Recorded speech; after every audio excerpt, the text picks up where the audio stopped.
Meu nome é Eduardo Primo. Para quem me conhece, sou comumente chamado de Primo. Sou gerente de projetos lá no ONS. E a minha contribuição aqui para o grupo, né, é trazer uma parte do que a gente tem vivido nesse último ano, onde a gente está implementando um piloto, né, de desenvolvimento ágil em escala lá dentro do ONS. Onde eu acho que a gente vai agregar conhecimento aqui ao time, ao grupo que está aqui presente, é que a nossa organização ela é uma organização regulada. Então, ela é muito fiscalizada, ela é atrelada à ANEEL, então ela vive num ambiente de negócios um pouco diferente da maioria das organizações que a gente tem fazendo as apresentações aqui. Tá? Então, vamos passar. Acho que ele funciona para qualquer lugar. Bom, o que é o ONS? O ONS vocês costumam ver nessas notícias, tá? A questão de chuva, geração de energia, e normalmente nas más notícias. Então, faltou luz, alguém lembra do ONS. Então, aumentou a conta, alguém lembra do ONS. O ONS é uma empresa de capital privado, sem fins lucrativos, é regulada pela Agência Nacional de Energia Elétrica, e ela é responsável por operar as linhas de transmissão e a geração de energia elétrica no país. Tá? Ela não é dona de nenhum desses ativos. Os ativos da rede elétrica são propriedade de empresas privadas e ela opera esses ativos. Então, ela vive um ambiente de negócios um tanto complexo em função de operar ativos dos outros e ser regulada pelo poder público, né? Tendo como clientes, né, finais a sociedade. Tá? O que leva o ONS a investir numa iniciativa dessa de mudança, né? O setor elétrico é um setor que normalmente é medido em décadas. Os equipamentos eles levam décadas para passarem por ciclos de manutenção, para passarem por ciclos de mudança. A energia elétrica está aí desde que foi inventada e você não vê nenhuma mudança na constituição dessa infraestrutura. Mas, nos últimos 20 anos, isso tem mudado. Tá? O que se percebe é que o setor vem mudando com uma velocidade maior. Inicialmente, a gente tinha esse cenário aí, tá? Grandes unidades de geração, grandes locais de produção de energia, linhas de transmissão gigantescas, e, há alguns anos para cá, em torno de 7, 10 anos, a gente começou a ver esse cenário. Né? Gerações eólicas, gerações renováveis, em cima dos telhados. Então, já tem gente querendo fazer avião, barco, com geração, movido a energia solar ou eólica. Então, a coisa tem mudado nesse aspecto e tem exigido cada vez mais da parte de tecnologia o suporte para manter esse sistema funcionando e manter a energia chegando na casa de todo mundo. O que se vê para o futuro, aqui no Brasil ainda vai demorar um pouquinho, mas em grande parte da Europa e algumas partes dos Estados Unidos a gente já vê isso daí funcionando. Tá? O que chamam de Smart Grid. Ele está atrelado a diversas iniciativas governamentais que impactam diretamente a situação, como a sociedade se desenvolve. Né? A nossa sociedade, por ser hoje muito em cima de conhecimento, ela depende de mais de energia. Então, todas essas fontes aí começam a se relacionar, e isso daí tem aquela relação com a internet das coisas e todas essas tecnologias Big Data, porque você pode imaginar o volume de dados que vai ser coletado a partir do momento onde você está vivendo uma situação dessa. Tá? Desse cenário aí, nós já temos... Opa, voltou. Nós já temos algumas coisas, quase que deu um blackout aqui, mas está tudo bem. Então, a gente já tem algumas dessas coisas aqui no nosso cenário, né, nacional. Algumas coisas ainda vão demorar um pouquinho. Essa aproximação do usuário final com as empresas, ela também passa a ser realidade nesse cenário. Tá? No momento em que você deixa de ter uma geração centralizada de grandes volumes de energia e passa a ter a pessoa gerando a sua energia dentro da sua casa, ela está lá perto da sua empresa, ela está lá perto do ONS, porque essa geração dela começa a impactar o negócio do ONS, começa a diminuir esses contratos de longo prazo que foram assinados há 30 anos atrás, onde esses montantes de energia haviam sido assegurados às empresas que investiram na construção dessa energia. Então, tem todo um contexto também econômico que é criado a partir da entrada desses novos atores aí no cenário. Tá? Então, esse é o contexto, tá, do ONS, e agora a gente vai dar uma pausa para o café, vamos mudar de assunto, vamos para a parte de sistemas. Tá? Isso daí eu estou mostrando como é que é a linha do tempo das metodologias no ONS, fiz aí uma escadinha. Quando o ONS foi criado, ele foi criado por lei, né? Então, num dia não existia, no outro dia fez-se a luz, pum, está aqui o ONS. Existiu uma lei, a lei foi construída, né? Foi promulgada, e aí todo o setor elétrico foi reformulado em cima de novas bases. E no início a gente tinha aquele cenário ali, poxa, senta aqui, vamos programar que a gente precisa fazer isso para amanhã, o ONS está entrando em operação, a gente tem que botar tudo para funcionar e pum. Então, começou assim, depois foi para um cenário onde a gente adotou um ciclo iterativo. Esse ciclo, em função da nossa herança, né, a gente herdou muitas coisas de empresas que já estavam estabelecidas no setor elétrico.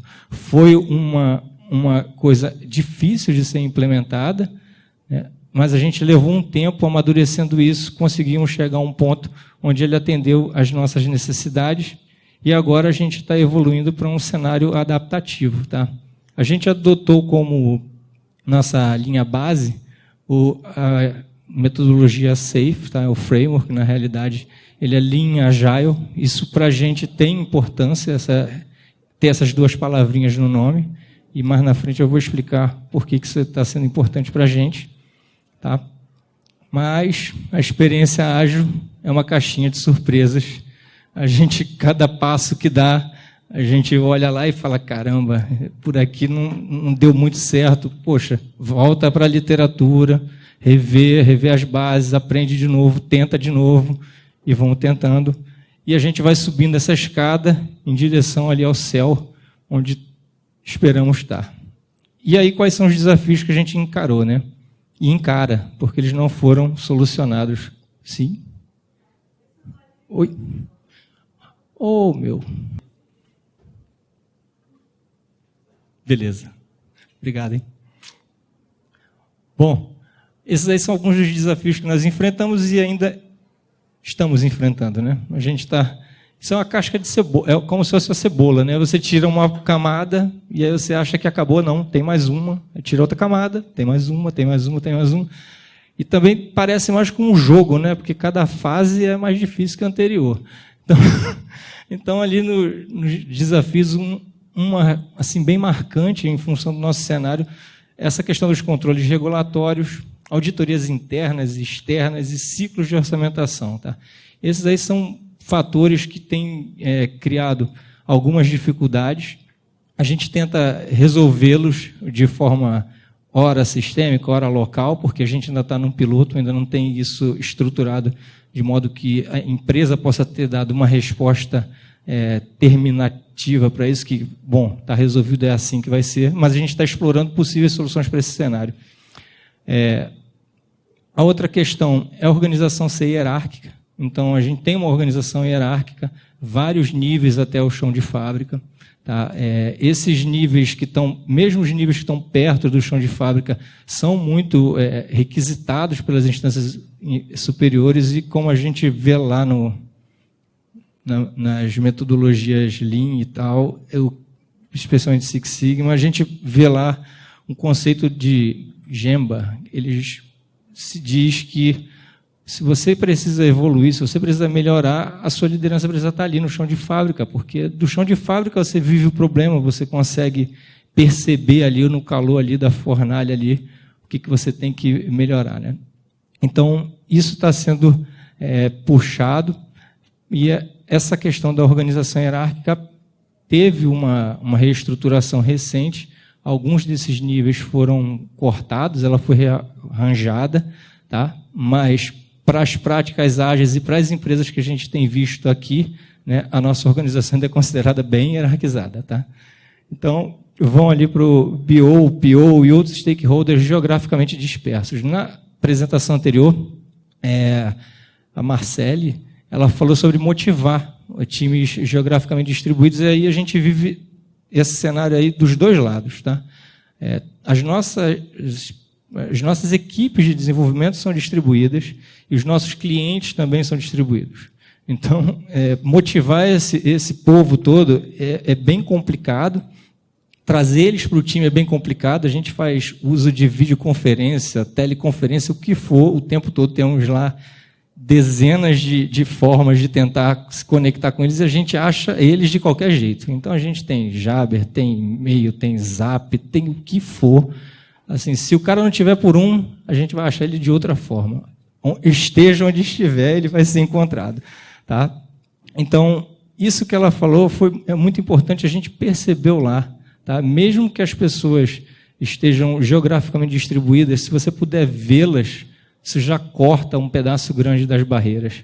E a outra coisa, quando você encontra a pessoa, realmente a vontade é abraçar aquela pessoa, porque você fala, cara, eu conversei com esse cara, sei lá, 1 ano, nunca vi esse cara em pessoa, e você vai lá, dá um abraço, é reconfortante, tanto para você quanto para a pessoa que está lá recebendo aquilo, e ela se sente aconchegada, né, parte do time. Né? Isso faz a equipe produzir, traz o que a gente chama lá de intimidade, tá? Uma coisa que a gente, mais na frente eu vou voltar. E aí a gente vem para uma parte técnica, que é falta de treinamento em métodos adaptativos.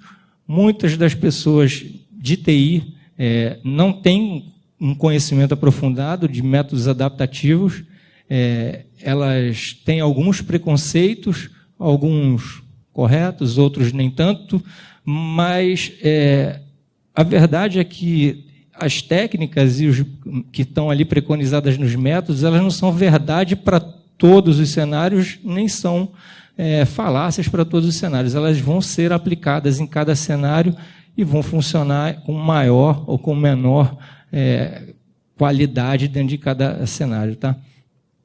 Baixa maturidade no uso de automação, isso foi uma coisa que a gente lutou bastante. A automação ela é mandatória se você quer trabalhar no ritmo que o método adaptativo exige. Tá? Então, vamos lá. O que a gente fez? Lutar sempre, vencer às vezes, desistir jamais. Estou eu ali, no meu esporte preferido do momento. O que a gente fez? Procurou apoio das gerências para execução de uma experiência. Tá? Essa experiência é pegar um projeto que estava lá, era um projeto de tamanho significativo, falamos, olha, vamos juntar uma equipe aqui, quem topa, vamos cair dentro e ver como é que isso vai evoluir, e aí a gente vai fazer as evoluções em cima disso aí. Tivemos o treinamento desse time envolvido, fomentamos o uso de métodos ágeis nas fábricas, né, de software que trabalham com a gente.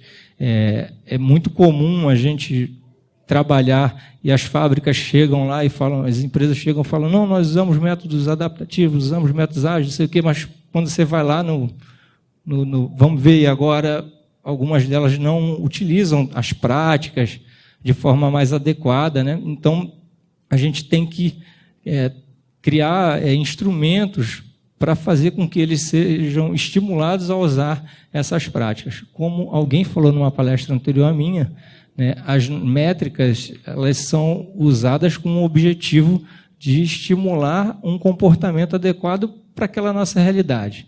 Né? Então, a gente tem centenas de métricas, mas você escolhe ali um conjunto delas e, beleza, vou atacar essas aqui, acompanha, muda a métrica, acompanha outra, muda a métrica, acompanha outra, até ele chegar num comportamento que você considere adequado e que traga valor para o que você quer. E usamos aí ferramentas de automação e colaboração, muitas ferramentas de colaboração. Tá? Como é que está nosso roadmap? Nosso roadmap é esse carinha aí, ele é exatamente os passos que constam lá no site do Scale de Agile. Tá? Apesar do Craig ter falado do Less, hoje de manhã, o que a gente tem usado é o SAFe.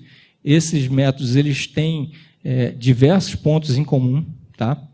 E o que a gente fez, né? Seguiu por esses passinhos todos aí. Esses dois últimos que estão ali, etapa para a extensão futura, é o momento onde o método, né, o piloto, ele deixa de ser um piloto e a gente vai escolher como organização o que vai fazer com aquilo. Tá? Até agora, ele é um piloto e ele está sendo aplicado independentemente em cada um dos projetos. Ele não tem ainda uma ação corporativa, uma ação de portfólio.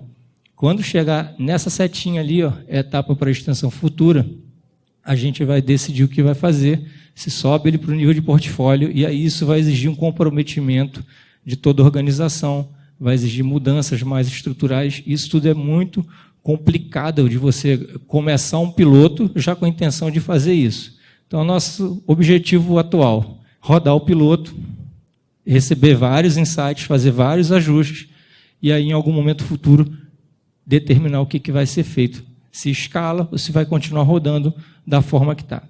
Da forma que está, ele já traz muitos benefícios para a nossa empresa. Tá? A gente acredita que se escalar realmente para a área de portfólio, vai aumentar mais ainda esses benefícios. Então, treinar os líderes e gerentes, treinar os agentes de mudança, treinar os líderes e gerentes, identificar cadeias de valor e ARTs, criar plano de implementação, preparar o lançamento do ART. ART é um termo do Scale de Agile, tá? Eles chamam, o termo, tirando esse acrônimo, é Agile Release Train. Tá? Então, é um instrumento, né, um construto muito forte dentro desse método, tá? E ele é o responsável por manter o time unido dentro daquele trem para entregar os produtos numa cadência determinada. Então, por que ele fala trem? Porque ele tem uma cadência determinada, né? Então, ele vai marcando essa cadência, e essa cadência, para a gente, tem uma importância muito grande. Ela facilita sincronização entre equipes. Então, eu tenho a equipe de legado, de analytics, eu sei que ainda existe muitas equipes que são funcionais, né? Mesmo a gente querendo que todas as, como é que eu posso dizer assim, todas as capacidades para o desenvolvimento de um software esteja dentro da nossa equipe, muitas das vezes isso não é possível. Então, a gente tem equipes funcionais que precisam estar alocadas nesse trem aí, enquanto ele está percorrendo lá o seu caminho. Em algum momento, elas vão voltar para as suas areazinhas funcionais. Tá? Então, é um construto muito importante. Por fim, nós estamos aqui realizando o nosso piloto. Uma vez que o nosso piloto seja satisfatório, a gente vai lançar mais ARTs, que é a próxima caixinha, e vamos ciclar nisso até ter um ponto crítico, uma massa crítica, que possa decidir pela extensão ou pela manutenção dessa espiral. Tá? Bom, e aí eu vou falar um pouco sobre essa tripla restrição. Hoje o pessoal já falou também, e normalmente o pessoal fala sobre o Waterfall Agile, e tem como restrição de escopo, tem como restrições. O escopo no Waterfall e o Agile é o tempo e o custo. Tá? Eu acho que a maioria da galera que está aqui já sabe disso daí de cor e salteado, mas quando a gente muda para o Agile, uma coisa que dói muito numa empresa que ainda trabalha na forma onde a pirâmide, como ela foi produzida lá nos anos 70, sei lá, é que você tem a garantia de que teu escopo vai sair. Vamos esquecer que a gente sabe que normalmente esse escopo não é bem da forma que ele deveria sair, mas ele sai. No ágil, quando as pessoas falam, olha, o escopo é variável, a pergunta que vem de cima é, poxa, então o que eu pedi não vai ser entregue? Não, vai ser entregue. O negócio é que a gente vai investigar se o que você quer é exatamente o que vai atender ao seu negócio, o que vai te dar o valor que você espera. Então, mas o que vai restringir isso? É o tempo e o custo. Então, tu amarra o cara nessas camisas de tempo e custo e obriga ele a pensar no que pode ser feito de melhor dentro dessas restrições. Isso facilita a gestão nossa, porque eu sei quanto é que eu pago, com que cadência. E facilita para ele, porque eu consigo dizer para ele com que cadência eu vou entregar o escopo para ele, o escopo que ele definiu. Então, tudo isso faz sentido dentro dessa pirâmide invertida que é o ágil, Mas a gente tem uma outra pirâmide, que é a pirâmide do Lean, e isso para a gente é importante lá no caso do nosso framework base, que é o Scaled Agile. Tá? O Lean, ele vem muito da indústria, né? Então tem muita relação com esse tamanho do lote, foi eu que traduzi, porque o nome do jeito que está lá é batch size. Então não sei se a tradução está correta, mas tamanho do lote é o quanto eu vou poder produzir. Né? Então eu restringo o tamanho do lote para poder atingir uma resposta de mercado. Tá? Então eu estimo a capacidade e o tempo. Então eu estimo que a minha empresa vai ser capaz de entregar X produtos num determinado tempo. Mas qual o tamanho desses produtos? Essa vai ser a minha restrição. Então, essas três restrições, essas três triplas restrições, nunca tinha falado isso, mas elas trabalham no nosso framework da seguinte forma, né?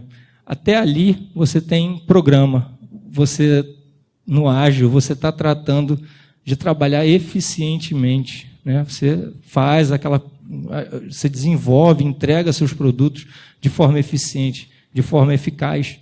E a parte do Lean, a gente chega quando a gente está no portfólio, porque é a hora que você olha para fora. Então você olha para o seu mercado, você fala assim, cara, você monta a sua estratégia. A gente não está falando mais só do produto, você está botando junto do produto a finalidade estratégica dele, e isso daí vem dessa visão de mercado. Tá? Por mais que a gente tente buscar isso, enquanto a gente está lá dentro da nossa equipe, desenvolvendo nosso produto, dentro do nosso conceito ágil, dentro da nossa equipe, dentro de uma empresa, a gente não consegue, na maioria das vezes, trazer para esse momento o diretor da empresa, o pessoal de marketing, esse pessoal que olha a estratégia e está vendo o posicionamento da empresa daqui a 4, 5 anos à frente. Então, esse nível de portfólio, nesse nosso framework, ele vai buscar trabalhar com prática Lean. E o Lean traz outros benefícios, né? Ele busca redução de lixo, ele chama de desperdício, né? Quanto mais atividades que não geram valor são identificadas, mais elas são removidas dessa prática. Tá? Então, essas três triplas restrições têm essa finalidade aí dentro do nosso framework e são importantes para a gente ter em mente o que a gente está querendo em cada um dos níveis que a gente vai estar atuando. Tá? E aí, nossa visão de futuro, né, de como é que vai ser o ONS. Tá? A gente tinha até uma caixinha ali, que era um LPM, Lean Project Portfolio Management, mas ela saiu. Então, o que a gente tem? A gente tem ali aquela camada, aquele verde ali, é uma questão financeira, a gente chama lá de tanque de projetos. Está rindo que conhece, dito cujo. Então, é dali que vem o funding, né, o orçamento para as iniciativas que a gente está tocando e que podem ser pagas tanto por ponto de função quanto por homem-hora. No nível acima, a gente tem ali as equipes de TI, especialistas de negócio, fábricas de software, tá? E a gente tem uma etapa inicial que a gente utiliza técnicas de estimativa. Isso daí é um pouco ou muito diferente do que a gente normalmente vê no método ágil tradicional. Tá? Isso daí é mais como um Scrum Kanban, Scrum Ban, alguma coisa dessa forma, mas isso daí é uma restrição que a gente tem, porque lembra que a nossa empresa é regulada. E a nossa empresa, por ser regulada, o ciclo orçamentário é anual.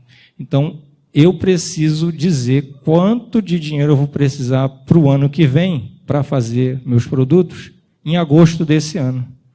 Tá? Na realidade, agora a regra mudou, a gente vai dizer para 3 anos à frente. Né? Então, assim, é um desafio você manter isso atualizado, você ter uma visibilidade, você ter uma previsibilidade tão grande e, inevitavelmente, a gente acaba caindo nisso daí. Tá? Mas uma vez que a gente supera isso, a gente entra nos ciclos de desenvolvimento e aí a gente consegue tocar de uma forma mais ágil. Né? o que vai acontecer quando esse processo, né, mudar para uma evolução, para uma orçamentação a cada 3 anos? Né?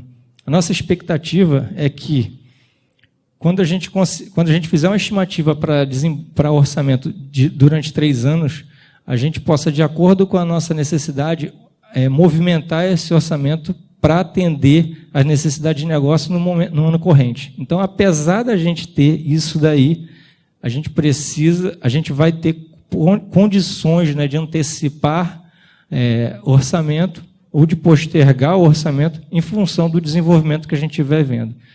E aí é uma combinação complicada, porque você, no piloto mesmo, que eu estou vivendo agora, o que acontece? A gente chegou, o piloto ele tinha uma estimativa, ele tinha passado por essa fase inicial aí, e aí a gente falou assim, bom, vamos usar esse cara aqui para ser a nossa experiência, né? Ele tinha sido estimado porque a gente levaria uns 2 anos para concluir aquele dito cujo. Aí, pô, tá, vamos fazer, mudamos lá, aplicamos as práticas. Importante, as ferramentas, elas são legais, mas assim, fundamental são as práticas, a gente trazer as pessoas para junto, fazer as pessoas entenderem que elas fazem parte de um time, tá? As ferramentas, elas são superáveis, a gente consegue contornar o uso das ferramentas desde que as pessoas estejam engajadas dentro daquele objetivo, tá?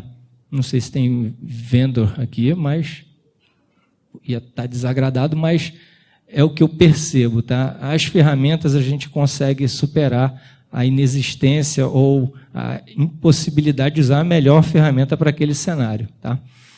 Então, o que acontece? O RDO passou por isso aí, a gente falou, bom, vamos usar ele estava estimado para 2 anos. Quando a gente passou os primeiros 6 meses, a gente viu, caramba, no próximos 6 meses a gente consegue fazer o resto do trabalho. E aí eu falei, pô, beleza, vamos seguir. E o resumo, a gente está conseguindo fazer o dobro do escopo original no mesmo tempo que a gente tinha. O que está impedindo a gente de ir mais rápido é justamente a orçamentação, que ainda não foi mudada, ainda não está válida para esse ano. Tá? As camadas de cima são as camadas que a gente ainda está investindo. Tá? E aí, o nosso framework de execução, a gente trabalha com esses objetivos de PI, são parte da metodologia, eles são produtos a cada 3 meses. Tá? Vem a visão, roadmap, junto ao time, a gente produz o backlog, e aí entra para os times. Esses times que estão aí na horizontal são times distribuídos, tá? E a gente toca os sprints. Tá? A cada 2 semanas tem um sprint com novos produtos sendo entregues. Tá? E aí, práticas que merecem destaque, cadência e sincronização, eu já falei, ajudou a gente a reduzir incertezas, facilitou a questão do alinhamento das iniciativas que envolvem equipes que não estão dentro do ART, tá? Promoção de objetivos de qualidade. Isso foi uma coisa importantíssima, a gente focar na qualidade do produto entregue. A qualidade, todos já devem ter ouvido, ela não pode ser incluída no produto, ele tem que nascer com qualidade. E aí foi importante a gente aplicar as métricas para fazer com que os produtos nascessem com a qualidade necessária. Tá? As nossas retrospectivas foram assim fundamentais para a gente chegar a um acordo junto com os clientes, com os usuários, sobre o que é a qualidade, sobre o que é importante ali dentro, e a gente eliminar ações que muitas vezes são extremamente onerosas para um fornecedor de software. A gente sabe, a gente não tem que, como contratante, né, do software, a gente não tem que esfolar o cara lá e matar ele lá de fome, mas ele tem que nos dar um software de qualidade. Então, a gente busca chegar nesse equilíbrio. Intimidade do time com os usuários, ela é muito importante. Então, as ferramentas de colaboração, mesmo quando a gente está remoto, são fundamentais nisso aí. Câmerazinha nos computadores. Eu gostei da ideia de a gente ter um telão vendo todo mundo. Isso parece ser muito legal. Eu já tinha ouvido falar, mas não tinha ouvido com a intensidade que a Marcele falou aqui. Parece ser muito boa ideia, né? E esse último ponto, as decisões são imediatamente tomadas, porque está todo mundo junto no momento do feedback, você vai lá e decide, não, vai essa funcionalidade, não vai essa, nesse próximo sprint cabe isso, não cabe aquilo. Então, isso é o escopo variável funcionando na prática, deixa a gente muito feliz de ver esse tipo de coisa acontecendo e não dando insegurança aos nossos usuários. Tá? CI e CD, regressão, expansão e aprendizado. Isso daí, sem isso daí é impossível entregar produto a cada 2 semanas. Então, entregou o produto, entregou o código, ele é compilado, testado, validado, tudo automaticamente entregue, instalado, falado, ó, tá aí, ó, pronto para vocês testarem. Sem isso, sofrimento na certa. Tá? Adequação financeira, uma particularidade nossa, a gente usa pontos de função, então, ao final do PI, a gente conta o software que foi desenvolvido e o que foi desenvolvido é pago. Tá? Isso facilitou diversos trâmites, como avaliação de scope creep, avaliação de change, essas coisas todas que eram atividades que criavam desgaste, né, dentro da equipe com o fornecedor, do fornecedor com o cliente, porque o cliente ia pedir e falava, caramba, vai custar mais. Então, isso cria um desgaste e acaba não contribuindo para a gente ter um produto melhor. Acaba, muitas vezes, contribuindo para a gente ter um produto com uma qualidade apenas mediana, porque na hora que ele vai pedir, ele já pede com restrições. Ele já pede, poxa, eu vou pedir assim. Então, aquela vontade de já pedir dando uma solução e acabam limitando as opções que a gente tem. Tá? Uma coisa boa dos métodos ágeis é tentar manter as opções em aberto. Para que a gente possa explorar, a gente precisa manter as opções em aberto. Tá? Próximos passos, release sob demanda. Isso daí é um objetivo nosso para o próximo pedaço de software que a gente vai entregar, o nosso próximo major release, é fazer release sob demanda. O release sob demanda é desacoplar ele de uma PI ou de uma sprint formal, onde isso seja declarado previamente. No momento que eu levar o software lá e o usuário olhar e falar, poxa, isso está legal, pode implantar? Posso. Aperto e implanto. Tá? Esse é o nirvana do release sob demanda. Na hora que eu tiver um produto que agregue valor e que o usuário lá na hora do feedback diga que está ok, a gente implanta. E ele fica feliz e a gente bem mais. Né? Então, próximos passos, métricas. Isso daí, toda a coleção de métricas existentes, que claro que a gente não mede isso tudo. Tá? A gente mede algumas delas, mas conforme a necessidade para onde a gente quer direcionar, onde a gente identifica o problema, um ponto de melhoria, a gente aplica uma métrica dessa. Tá? A gente escolhe algumas, aplica, a gente escolhe outras, aplica. Para isso a gente tem um SLA, que a gente vai refinando ele ao longo do tempo e trocando, e adicionando coisas, e tirando e botando coisas, até que a gente tenha. Mas o nosso... Como é que eu posso dizer assim? As nossas opções, né, de métricas são essas e muitas outras. Essas aí são as que a gente acha que em algum dia a gente possa vir a usar. Tá? Como vocês podem ver, tem umas métricas aí de portfólio. Como a gente não tem ainda um portfólio, eu tenho fé que um dia nós teremos, né, a gente não usa essas métricas. E tem métricas interessantes, por exemplo, saúde, qualidade de trabalho em equipe. Né? Como é que se mede isso? Qualidade da colaboração, maturidade do processo, taxa de adoção ágil. São métricas que em algum momento elas fazem sentido, em outros não. Tá? Flexibilidade do produto. Temos ali as de teste. As de teste foram as que foram mais fortemente encampadas nesse momento, porque a gente queria garantir a qualidade e previsibilidade lá nas nossas entregas. Tá? A gente... Uma das apresentações anteriores falou assim, olha, a gente não pode ter medo de instalar o software em produção. Você não vai ter medo se você tiver confiança de que ele não tem erro, de que ele não tem falha, de que o último sprint que você fez não introduziu falhas. Então, teste é extremamente importante. Tá? Então, a gente focou muito nesse cara aí. A nossa próxima vítima aqui é valor.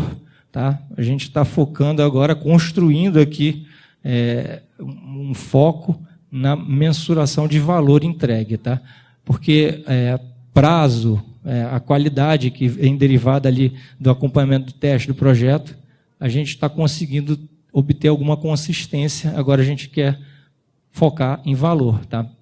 Então, cada caixinha dessa daí tem essa finalidade, né, de guiar onde a gente quer melhorar, tá? Eu botei porque eu achei isso daqui muito legal de compartilhar com vocês. Próximo passo, agilidade organizacional. Isso daqui é uma coisa que não se chega de uma hora para outra. Muitas empresas levam anos para chegar nisso daí e nem todas elas têm condições, devido às restrições, de chegar a abarcar, né, todas essas possibilidades, todos esses itens de agilidade. Tá? Tem um cara, que é esse Davi Rico, ele fala muito sobre isso, é muito bom, vale a pena procurar esse dito cujo aí na internet. Então, a gente tem ali agilidade estratégica, agilidade cultural, agilidade processual, produto e serviço, tecnologia, arquitetura de infraestrutura e TI, design organizacional e capital humano. Normalmente, a gente foca mais num caso do que no outro, tá? Mas a empresa, para ser uma empresa ágil, né, como um todo, a gente acaba tendo que olhar para tudo isso daí em um grau ou outro, tá? Então, é importante a gente ter ciência de que a gente precisa equilibrar esses pratos aí para que a galera que está ali no capital humano, né, as pessoas que estejam trabalhando, elas tenham um ambiente acolhedor para as iniciativas, para as mudanças que elas mesmas vão provocar. Tá? A galera que fica ali no chão de fábrica, trabalha de forma adaptativa, normalmente são as pessoas inquietas. Então, normalmente, elas vão provocar as mudanças, elas vão pedir as mudanças, e a empresa precisa, de uma forma ou de outra, acolher esse tipo de necessidade de cada um. Tá? Vamos para o próximo. Aqui, 2 novos itens. Tá? Aprofundar os estudos relacionados ao uso de ponto de função e metodologias adaptativas. A gente deu um jeito de resolver isso lá no nosso caso, que é o que eu vou contar agora para vocês. Como é que a gente resolveu isso? A gente faz aqueles... Não sei se vale a pena eu voltar, mas vocês devem lembrar, porque é bem marcante, né? A gente tem aqueles dois processões ali na frente, onde a gente faz a estimativa inicial do projeto, e aquilo ali nos dá um número, né? Uma estimativa inicial do que a gente vai desenvolver, de quanto a gente vai ter de orçamento para desenvolver. Então, para isso, o ponto de função está nos ajudando. Tá? Ele nos dá essa estimativa inicial, e a partir dali a gente consegue honrar nossos compromissos com os órgãos reguladores, a gente consegue honrar os itens de governança que a empresa possui. Tá? Não adianta a gente ser um rebelde e falar, olha, não vou honrar nada disso, porque agora eu sou ágil, então eu não vou mais responder nada, eu vou fazer ágil e não vai funcionar, a gente vai matar a sementinha. Não, vamos fazer a sementinha crescer. Provar valor, provar que a gente pode fazer, mesmo num ambiente assim, e em algum momento o ambiente vai ver que pode ser melhor e vai nos ajudar a fazer mais. Tá? Então, isso é importante, nós, como agentes de mudança, termos isso em mente. Outra pessoa falou, eu assisti várias palestras hoje, que você vai com muita sede ao pote, olha, poxa, eu queria tanto fazer esse monte de coisa, mas as coisas vão devagar. O piloto está 1 ano. 1 ano? É 1 ano e 2 meses. Tá? Eu queria estar fazendo muito mais coisa nele, mas não dá. A gente tem uma equipe, tem várias pessoas envolvidas, não há condições. Então, a gente tem que se conscientizar disso. Ponto de função é uma. Muita gente critica, mas ela é necessária no nosso cenário. Então, a gente usou ela dessa forma. A gente cria o nosso tanque dentro da iniciativa e aí a gente resolveu aquela nossa estimativa de dinheiro. Né? A gente já tem quanto dinheiro a gente deve usar. Próxima coisa é prazo. Você vai ver o prazo, vai perguntar o prazo para quem? Para o cara do negócio. O cara do negócio vai te dizer, olha, preciso disso aqui para tal dia, tal mês. Então, em cima disso, a gente vai descobrir qual é o nosso MVP, o que a gente pode entregar nesse prazo que ele precisa. Tá? E a gente espera fazer isso antes.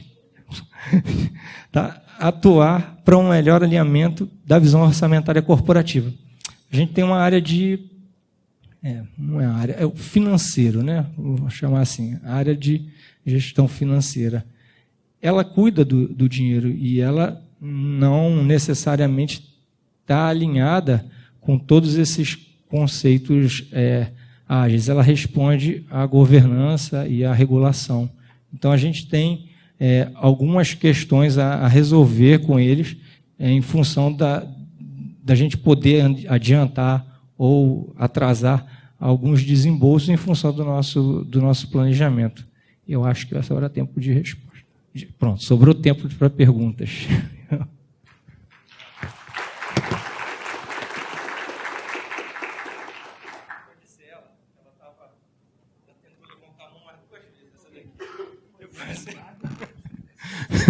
Oi.